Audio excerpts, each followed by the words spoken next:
یہ دنیا کی زندگی انسان کے لیے امتحان گاہ ہے۔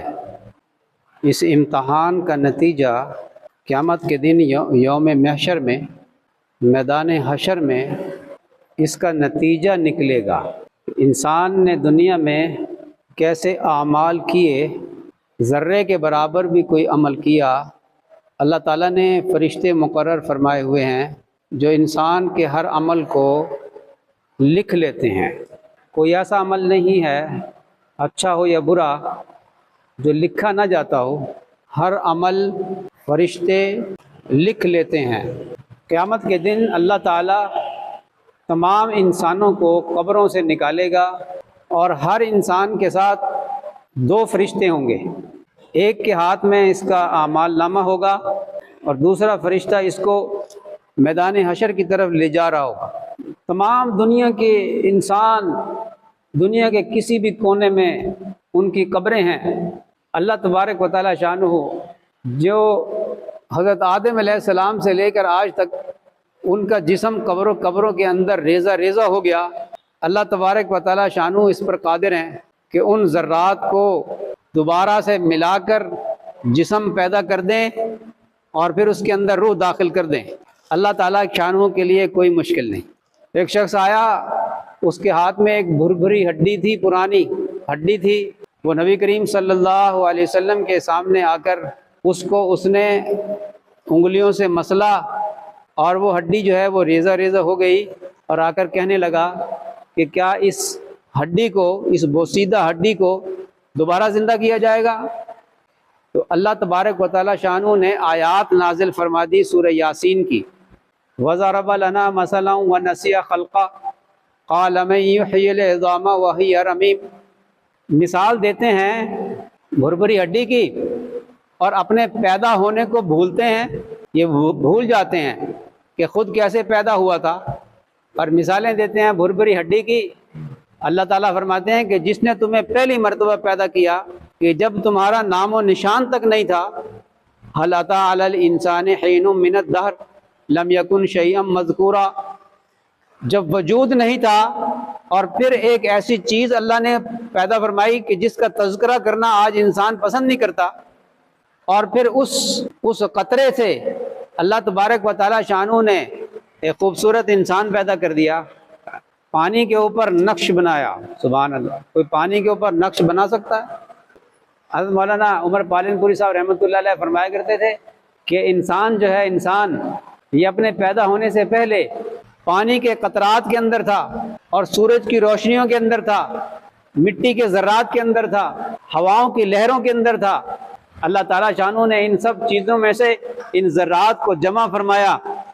ایک انسان نے کھایا غلہ جو زمین سے نکلتا ہے، پانی پیا، سورج کی روشنی لگی، ہوا لگی، آکسیجن ملی، ایک غذا بنی، وہ غذا انسان نے کھائی، اور اس غذا سے منی کا قطرہ بنا، اس منی کے قطرے سے اللہ تبارک و تعالیٰ شانہ نے اتنا خوبصورت انسان بنا دیا۔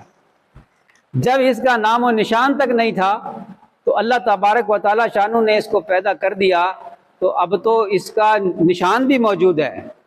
حدیث شریف میں آتا ہے، جس کا مفہوم یہ ہے کہ انسان کو قبر میں دفن کر دیا جاتا ہے، انسان کے جسم گل سڑ جاتا ہے، مٹی کھا جاتی ہے، لیکن انسان کی ریڑھ کی ہڈی کے نیچے ایک دانہ ہوتا ہے، وہ دانہ قیامت تک ریزہ ریزہ نہیں ہوتا۔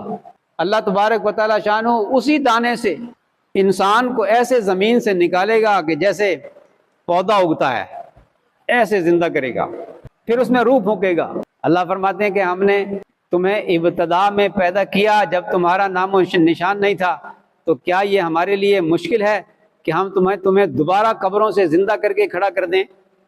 ہر انسان زندہ ہو کر قیامت میں میدان حشر کی طرف جائے گا۔ اللہ اکبر کبیر، اللہ کے حضور میں پیش ہوگا ساری دنیا کے انسان، حضرت آدم علیہ السلام سے لے کر قیامت تک سارے انسان زندہ ہو کے میدان حشر میں جائیں گے۔ سخت گرمی ہوگی، سورج 1 میل کے فاصلے پر ہوگا، اور اب موت نہیں ہوگی کہ گرمی کی شدت سے کوئی مر جائے، پیاس کی شدت سے کوئی مر جائے، بھوک کی شدت سے کوئی مر جائے، ایسا نہیں ہوگا۔ اور اللہ تبارک و تعالی شانہ قیامت کے دن میدان حشر میں خود جلوہ افروز ہوگا۔ اللہ اکبر۔ وجاء ربک والملک صفا صفا وجیء یومئذ بجہنم، جب میدان حشر قائم ہوگا تو اللہ تبارک و تعالی شانہ خود جلوہ افروز ہوں گے۔ یہ قرآن کہتا ہے اللہ کا عرش اترے گا۔ ابھی اللہ کے عرش کو 4 فرشتوں نے تاما ہوا ہے، حاملین عرش ان کو کہتے ہیں، اور قیامت کے دن 8 فرشتوں نے تاما ہوا ہوگا۔ اللہ تعالیٰ حضرت اسرافیل علیہ السلام کو فرمائیں گے کہ سور پھونکو، وہ سور پھونکیں گے، میدان حشر والے سب بے ہوش ہو جائیں گے۔ اب اللہ تبارک و تعالیٰ شانہ کا عرش اترے گا۔ صحابہ کرام نے پوچھا یا رسول اللہ صلی اللہ علیہ وسلم کیا ہم قیامت کے دن اپنے رب کو دیکھ سکیں گے؟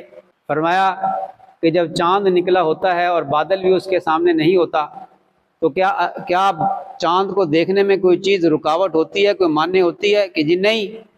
فرمایا ایسے ہی تم اپنے رب کو قیامت کے دن دیکھ سکو گے۔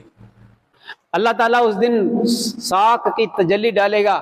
ساکھ عربی میں پنڈلی کو کہتے ہیں، لیکن اللہ کی پنڈلی اللہ ہی جانے کیسی، اس کے شان کے مطابق اللہ تعالیٰ ایک تجلی ڈالے گا، ساکھ کی تجلی ڈالے گا، اور اس وقت اللہ تعالیٰ فرشتوں کے ذریعے سے اعلان کرے گا کہ مسلمان جو نمازی تھے وہ آ جائیں اور آج اللہ تعالیٰ شانوں کے سامنے آخری سجدہ کر لیں۔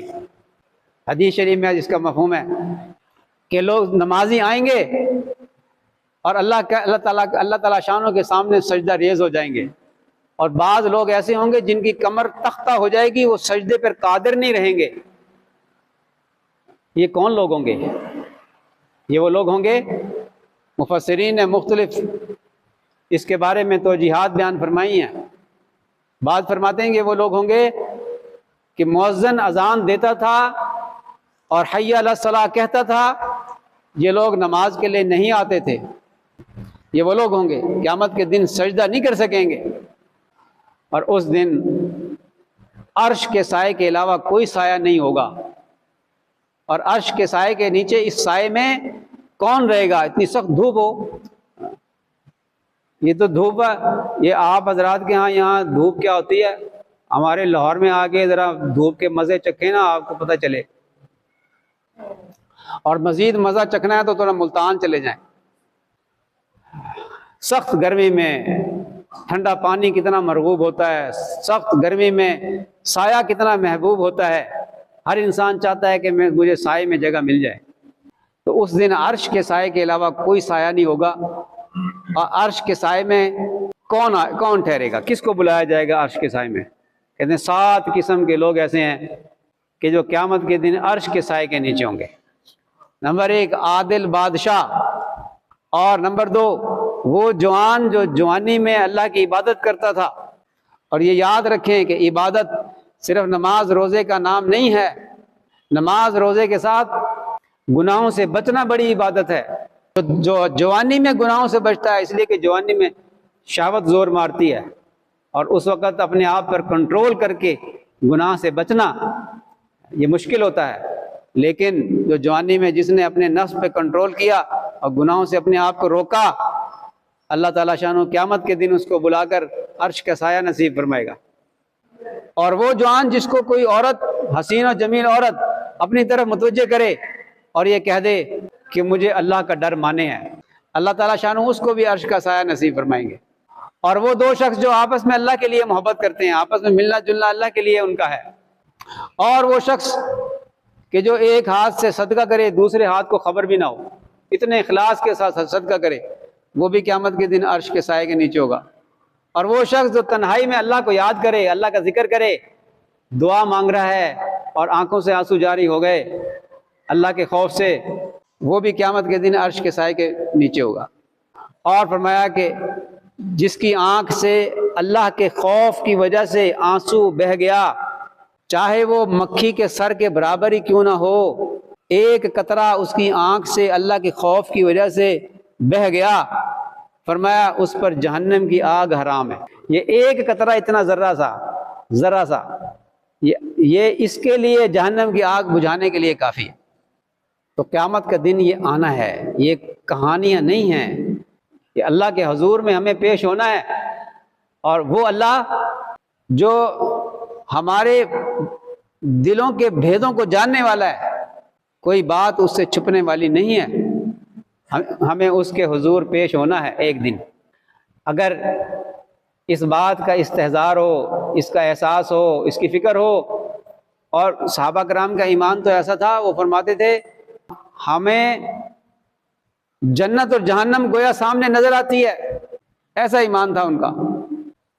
جس کے دل میں اللہ کا خوف ہو کہ مجھے اللہ کے سامنے پیش ہونا ہے، اللہ کے سامنے کھڑا ہونا ہے، مجھے حساب دینا ہے، وہ گناہ نہیں کرتا، وہ اللہ کی فرما برداری کرتا ہے، اللہ کی اطاعت کرتا ہے، اللہ کے حکموں پہ عمل کرتا ہے، وہ نماز نہیں چھوڑتا۔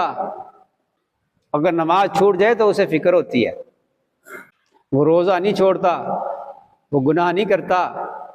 اس لیے میرے عزیز دوستوں اور بزرگوں، اللہ تعالیٰ نے اس دن کی تیاری کے لیے ہمیں دنیا میں بھیجا ہے۔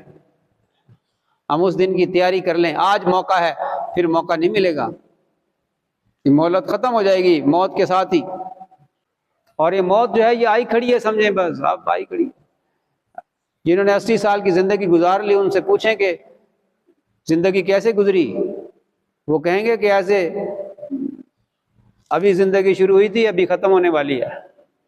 قیامت کے دن اللہ تعالیٰ پوچھے گا اپنے بندے سے کتنا عرصہ زندہ رہا، وہ کہے گا دن یا دن کا کچھ حصہ، اور اگر وہ نیک ہے تو اللہ تعالیٰ فرمائیں گے تو کتنا عقل مند ہے، تو نے دن یا دن کا کچھ حصہ میری اطاعت فرما برداری میں گزار لیا، تو آج تو ہمیشہ عذاب سے بچ گیا، تو کتنا عقل مند ہے، سمجھدار ہے۔